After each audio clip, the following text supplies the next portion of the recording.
We're going to bring in the CBC's JP Tasker.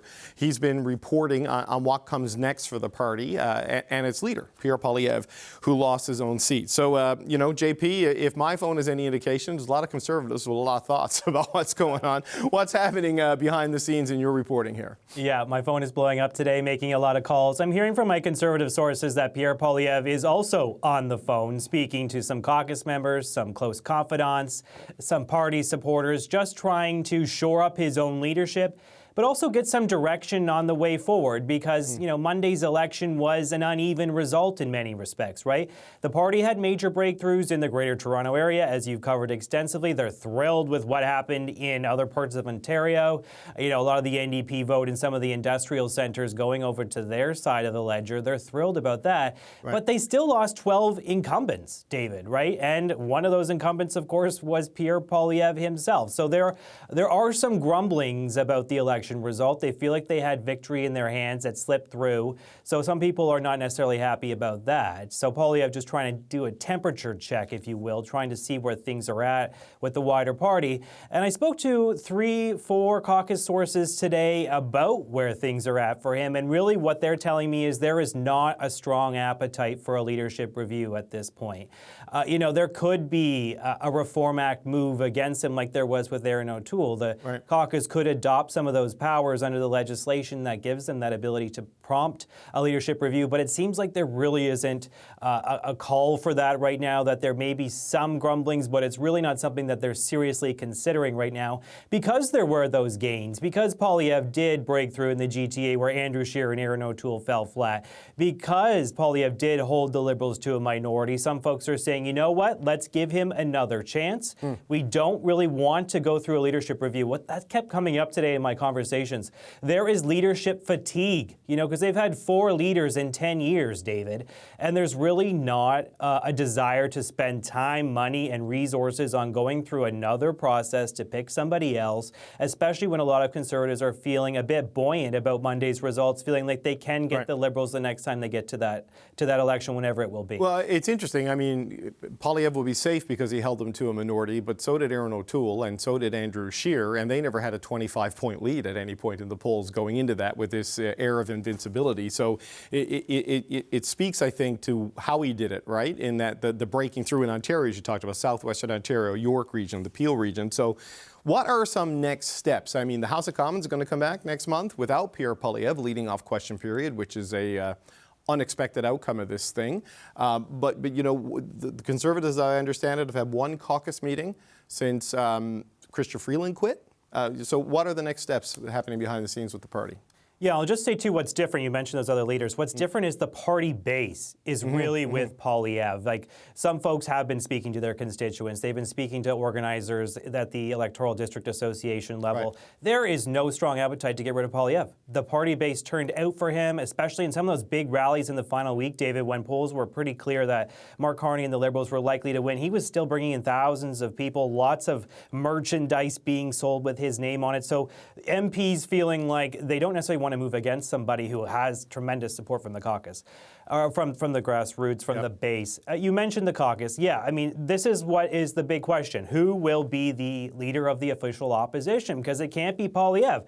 By law, that has to be a sitting member of Parliament. So those conversations are ongoing. I'm told that there are some names that are being floated out, perhaps not a huge surprise. Melissa Lantsman, the current deputy leader, Michael Barrett, the ethics critic, Andrew Scheer, the former leader, and the current government House leader. Those are the House leader in the opposition. Those are a few of the options that are being considered. Why are they top of the list? Well, they're Poilievre loyalists, right? They have been absolutely behind Poilievre from the beginning, and they're only some of the few MPs that have been entrusted to speak publicly for the party before and during the election. So you get a sense of what Poilievre and his brain trust feel about them giving them that power, because not many people have that opportunity to speak publicly and freely. So we're keeping an eye on those 3. There could be others that emerge, of course.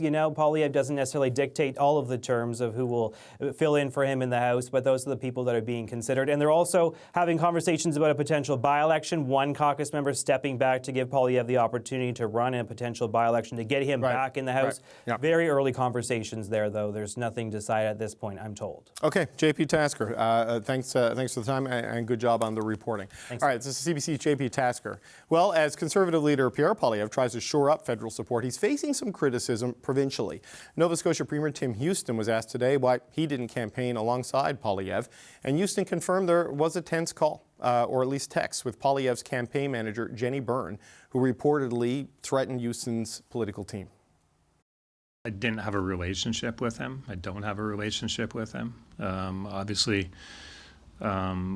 during our campaign, there was a situation. I think the Globe story was pretty accurate. It's something that happened there that kind of probably had ramifications on both sides. I think the Conservative Party of Canada was very good at pushing people away, not so good at pulling people in, and I think that they probably saw that in some of the results they had across the country. Well, Ontario Premier Doug Ford was out again today, and he also lobbed some criticism at Poilievre's campaign today when Ford was asked why he didn't back Poilievre. I shouldn't interfere in the federal election. Last time I checked, Pierre Poilievre never came out in our election. Matter of fact, him or one of his lieutenants told every one of his members, "Don't you dare go out and help the PCs." Isn't that ironic? But anyways, I'm not going to dig deep into this. The people spoke, and I have no say in who people vote for. But I'll tell you one thing. We have a government, democratically elected. I will hold them accountable. Okay, despite their issues with the Ford team, the federal Conservatives did gain seats in Ontario, but they were reduced to just one seat in Nova Scotia. They lost two. The one they held is held by re-elected Conservative MP Chris d'Entremont, who represents the riding of Acadie, Annapolis, and Chris d'Entremont joins me now. Chris d'Entremont, it's good to see you. Thank you for being here today, sir. Well, thanks for having me on. I wonder what you make of what Tim Houston had to say today, saying that the federal Conservatives need to do some soul searching. I mean, was this why Rick Perkins and Steve Ellis lost their ridings in your province? I don't think that was the sole reason, but I don't think it helped. We've said for a long time that conservatives are conservatives across the country. The same thing happens here in Nova Scotia. The branding might be a little bit different, but the volunteers are the same. The people working in the campaigns are the same. We have all kinds of MLAs coming out to help the conservative candidates. So in the background, we are all one. It just seems like in the front, we can't seem to get that relationship to work correctly. Right, but it's the front that sets the tone, it sets the style, it sets the public-facing image that you present to the voters. And as a guy who grew up in Newfoundland and Labrador, Atlantic Canadian PCs are different than federal Conservatives in a lot of ways. I mean, was that a factor in what happened in Nova Scotia, do you think? I think it didn't help in getting Rick or Stephen elected. But like I say, I sat in the Nova Scotia legislature as a progressive conservative for 17 years, worked alongside Tim Houston. I know that my values are the same as Tim's values. I know that within the Conservative Party of Canada, that my values are echoed by many people there. And, quite honestly, when I see a little bit of that infighting going on, I don't want to make it the big story, but at the same time, I want to try to figure out the solution for it. I guess that's just my Nova Scotian in me, where I want people to be friends and try to figure out solutions so that we can move ahead to help the Nova Scotians and the Canadians that we're trying to do here. Well, about that, though, there has been either infighting or a lack of relationship building. Like when Pierre Poilievre finally called Doug Ford, the Premier of Ontario said that's the first time the two have ever spoken, which seems remarkable that he had been a multi-year federal leader in Ontario and hadn't spoken to the Ontario Conservative leader. And we heard there from Premier Houston about the aggressive tactics that Jenny Byrne used in dealing with his chief of staff and I think his campaign manager as well. Is that the sort of thing your party needs to do if it's going to, win the fifth election or not lose the fifth election in a row potentially to the Liberals? Well, ultimately, there has to be better relationships, and I think that's what I've been trying to do over the last number of years is try to get people to talk to each other. I don't think I've been that successful in it, but I think there's still time to pull it together. The other point that I need to make on this one is not only the relationships, but it's also the time that we spend here in Nova Scotia. Nova Scotians are not unlike Newfoundlanders as well, where we like to know the politicians that we're voting for. Yeah. And I think Pierre has to get out here and talk to Nova Scotians and get known better. matter. And I think that's a challenge for tour. And we only had him here for just a few minutes, really, on the Wednesday night, the last week of the election. We needed to have him here earlier, and I think that would have had a big impact on getting a couple of my colleagues elected, if not Alan McMaster or Bryson Jenkins. We had some great candidates running in Nova Scotia that really needed to have a little extra boost by the leader. So where do you think this goes now? I mean, by all accounts, a 41% share of the popular vote. That's a tremendous success for the Conservatives. 144 seats, breaking through in key parts of Ontario, a tremendous success for the Conservatives. But Pierre Poilievre lost his seat, and down the stretch run, he wasn't in your ads, and he was seen as a bit of a ballot drag. So should he stay on as leader of your party after what happened on Monday night? Well, I think you should. I mean, ultimately, he won extra seats in the country. A lot of people that voted for me voted for change. They voted for Pierre Poilievre. Youth were voting for him. Young voters were voting for him. People concerned about the fishery were voting for him. And I think getting rid of him would be the bad message. The message that we've been trying to put, that we need change in Canada, in Nova Scotia, that it can be done by a Pierre Poilievre government. And I don't think we have time. I mean, how long are we going to be in a minority situation? How long before it falls again? Do we have time to do another leadership convention? Like you were saying earlier, we've had 4 leaders or 3 leaders in the last 4 years. We really need to stick to someone here, and I think Pierre's the guy. Okay, but if you stick with the leader, do you stick with the leadership style? Because I don't think it's helpful to be fighting with Doug Ford. I don't think it's helpful to be fighting with Tim Houston. You've been at war with the Parliamentary Press Gallery, calling people liars because they get subsidies. Not you, I want to make that very clear. But this has been the thing that, because I work for the CBC and we get government money, we're going to lie for the government. I mean, it just creates all of these fractions and tensions and makes people question the seriousness of things. So what needs to change in the approach and style of the party if you're going to keep Mr. Poilievre and make an even bigger breakthrough? I think we still need to keep the government to account. I still think there's a place for a little of the attack where we need to bring these issues forward. But there also has to be a time where we sit down and work with other parties to make things work here in Canada. I think if anything we've learned over this election is the challenge that we're going to have working with our American president and how we're going to make Canada stronger. That message was across all parties, and I think we need to find a way to work together in the House of Commons and in other places to put a strong front against that kind of challenge. Okay, so, I want to talk to you a bit about that, but the House of Commons. Come back in about a month. You were the Deputy Speaker. We ran a lot of clips of you on the show standing up and asking people to behave. The House of Commons was not a productive place. It was at times a very toxic place. Committees were grossly useless in a lot of ways because it became super partisan and just about clips for social media. There was a story in the Toronto Star during this election that a handbook prepared by party staffers in the Conservative Party of how to make committees toxic and dysfunctional was there as like a guidebook to do that. Can Parliament come back in the shadow of a Trump presidency and function like it did, when you last had the robes on and had to call for order during question period? I don't think it should react like that. I think there has to be a better way to accomplish the things that we're all passionate about. I really think it works both ways, though, in a lot of cases. A lot of the challenges that I would see as the Deputy Speaker of the House of Commons is the anger comes when we don't get an answer. So government has to answer things, and then maybe the opposition might be less contrite in the way they ask their questions. No, for sure, and I'm not absolving the Liberals of their blame for this, but a handbook on how to make it messy is an interesting detail. Never saw it. Yeah. So just on that though, Chris D'Entremont, I mean, you say this, and you took that approach, as Deputy Speaker in the House of Commons.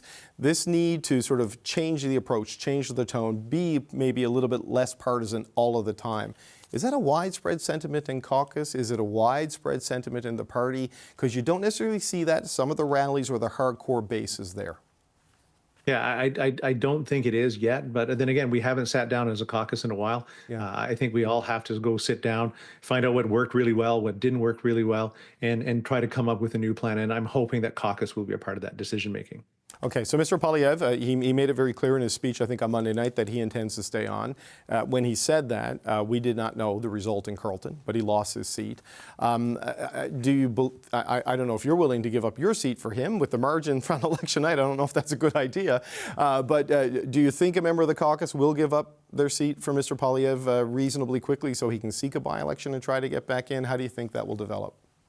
No, I mean, I don't see any other option at this point that someone's going to have to give up their seat. It's unfair in a way because they just ran an election or 36 days, coming into the same situations that I was coming into, and some of them have been actually running, campaigning for many, many months prior to this.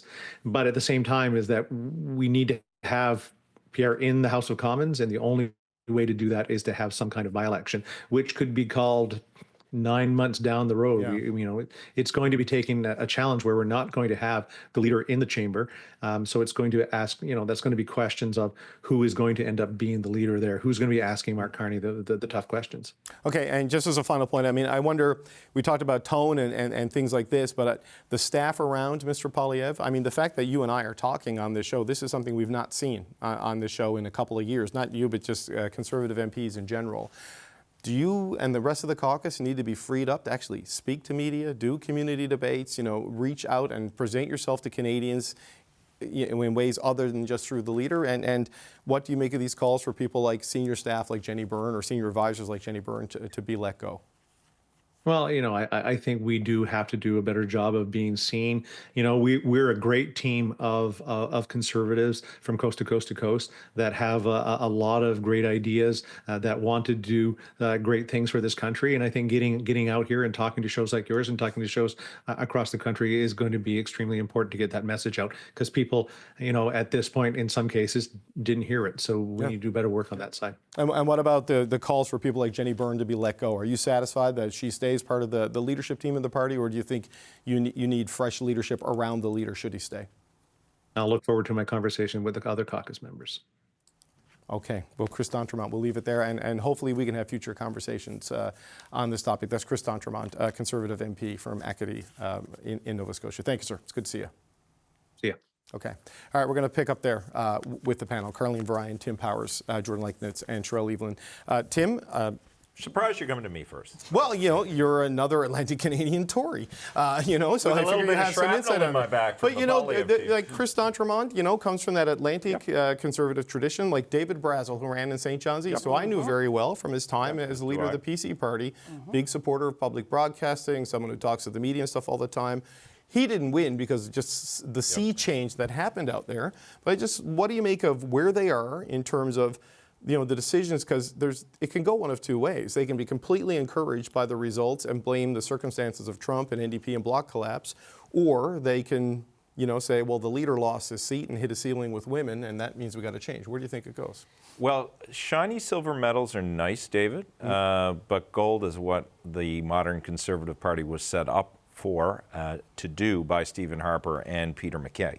It wasn't to have the great, respectable second place finish where you can talk about your key performance indicators that didn't get you across the finish line. And look, there's enough people around who know that and who will bring that forward in their discussions with Pierre.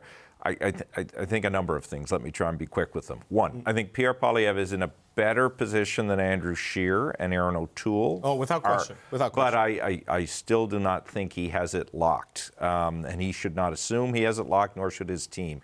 He's either at 50-50 or 60-40 at staying and or going. I think what he does from this day forward, right through the summer, is important. He might want to borrow a page from Stephen Harper, who was the only other leader of the modern Conservative Party to be given a second chance. After Mr. Harper lost to Mr. Martin in 2004, they did a long and thorough and unencumbered autopsy of what went wrong. What did they do?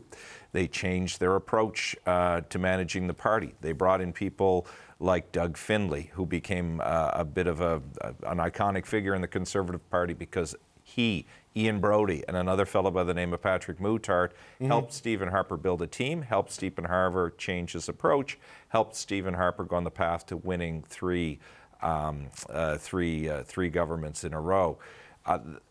JP talked about the base. That's a real interesting point, and JP is not wrong in saying the base, but it's a base that Pierre, Jamil Giovanni have defined as purist. You're not going to win the country if you only have so-called purists. Yeah. As Tim Houston has said, as Doug Ford has said, the Conservative Party, and Chris said it there too, has to be bigger than that.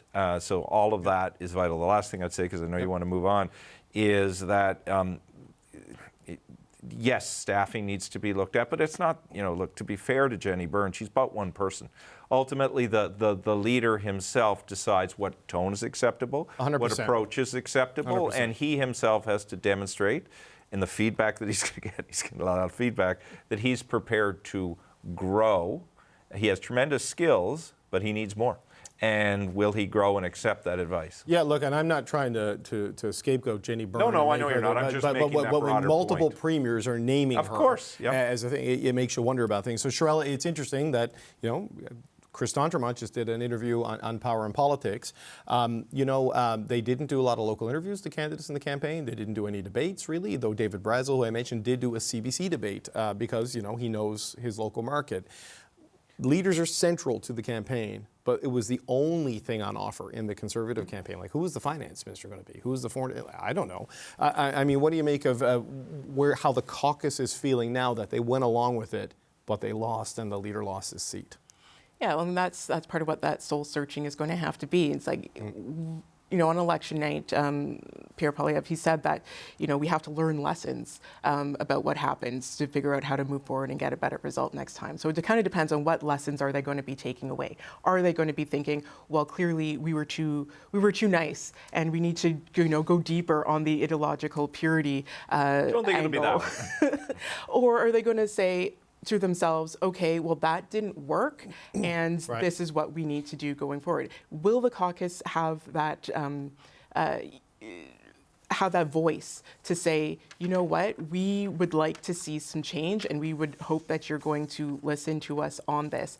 Because there are some very, very good communicators in the Conservative caucus, but a lot of them have been either silenced or they've been reduced to simply, when they do get to communicate, simply repeating the leader's talking points and mirroring and mimicking his voice. Because as we've heard and as your colleagues here have reported, that's how they get, rewards through the leader's office. The more that they are able to mimic, the more that they are able to repeat, the more that they're able to use the slogans and attack, that's how they are able to progress. So if that expectation can be put away, then I think there's a better shot. But from what we're hearing, that there isn't really right now that appetite within caucus to turf the leader, because yes, they did make incredible gains, but ultimately, Pierre Poilievre's favorability, it was always not great.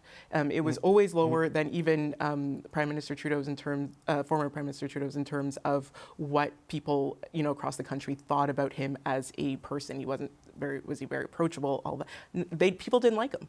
Yeah. So. And he got really unpopular with women during the campaign. Yeah. And that gender gap was profound. Right? Exactly, and it only got worse as time went on. So how do you now kind of spread that wealth around a bit to make sure that people are seeing what it is that you're selling and not just who the seller is? So Jordan, if the caucus does want change, they'll never have more leverage than they have right now, where one of them has a seat he's going to want, though I think it might be reasonably easy for him to find, but do they want him to move on to Alberta, or does he want to find somewhere here in Ontario? I'm not sure how it's going to go, but Conservatives are being much more visible in Canadian media on a backbench level than they have been for quite some time. That's a huge change. And I mean, look, power is a great form of discipline, right? And so when the Conservatives were 25 points ahead and it looked like that they were going to sail into majority government, there was every incentive for all members of the Conservative team to follow the line, to follow the leader, to obey all of those demands from the central office.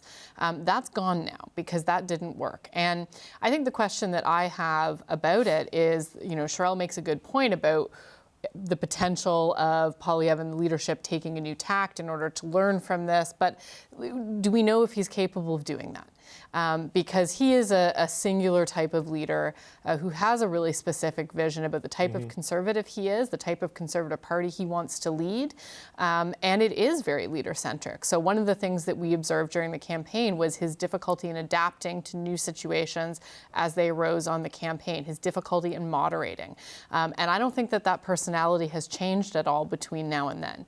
So that will remain a big challenge for him. Yeah, and like we saw with Houston and Ford, Carleen, and with a lot of the candidates who wanted to run and were rejected, like Eric Girard, the finance minister in Quebec, is that purity test and loyalty test got applied. Totally. And that backfired in a lot of ridings and caused a lot of bad blood. So just your thoughts on where there. Well, there's one thing that's kind of been bugging me, David, that I want to come back to. And, you know, I'm obviously not a Conservative insider, but as a woman organizer in politics. There's only about 3 of them. Yeah, there you go. But as a woman organizer who's been in politics for over 20 years, I feel like I've seen this movie before. When Pierre Poilievre was rising to his 25-point lead and measuring the drapes at 24 Sussex or wherever the Prime Minister lives now, he was getting all of the credit. The moment that things started to crumble, who did the knives come out for? His campaign manager, Jenny Byrne. I don't necessarily believe that that's fair. I haven't really liked watching the way that people have been so willing to absolve the leader of responsibility, and I'm talking about statements that we've seen come out from notable Conservatives in the last 48 hours, but be so quick to put his campaign manager, Jenny Byrne, on trial. And you know, these websites we've seen like firejennyburn.com. I mean, it's just a little gross. And so I don't love seeing that. I also think that it is interesting to note, you know, when you spoke to Chris a moment ago, he talked about the different shades of blue values and said, I share a lot of values with Premier Tim Houston. He didn't say that he shared a lot of values with Pierre Poilievre, and I thought that was a notable. Well, he might have been trying to build a bridge back to the Nova Scotia PCs, but that could have been it. But when you rule with an iron fist and with, you know, demanding a blind loyalty, and you do that because you're able to offer the promise of bringing the Conservatives back from the wilderness, finally beating the Liberals after 9 years. It works until it doesn't. And I don't think that we've seen the end of dissatisfied Conservatives who don't feel that they got what they signed up for. Yeah, and blaming the staff is a good point because, you know, Justin Trudeau kept everyone in the PMO there and people would complain about the staff, but he was still ultimately responsible for what happened in his office, just like it is Mr. Poilievre. Tim, quick, because I got to get to just, just very quickly off of what Carleen said, I agree with everything you've said, but there's also a huge cultural challenge. It's not just about the personality. That anger and grievance culture, he harvested to great effect. So part of the transition is going to be, can one professionalize? Can one build off hope and opportunity? Doesn't mean you can't criticize the Liberals. Doesn't mean you can't be forceful on Conservative values, but you can't be angry all the time. Ultimately, to win in Canada, but to win across Canada, anger doesn't win. Jamal Giovanni did not help the Federal Conservative Party last night by playing into this, or 2 nights ago by going off on Doug Ford, because Jamal's a good man, but when people, when people see that, that is what they think of the Conservative Party. If you're not part of them, you're not in. And that will not win elections for the Federal Conservative Party. No, but it was a heck of a moment when he talked to David Common the other night. It was great to be for David. I got to say.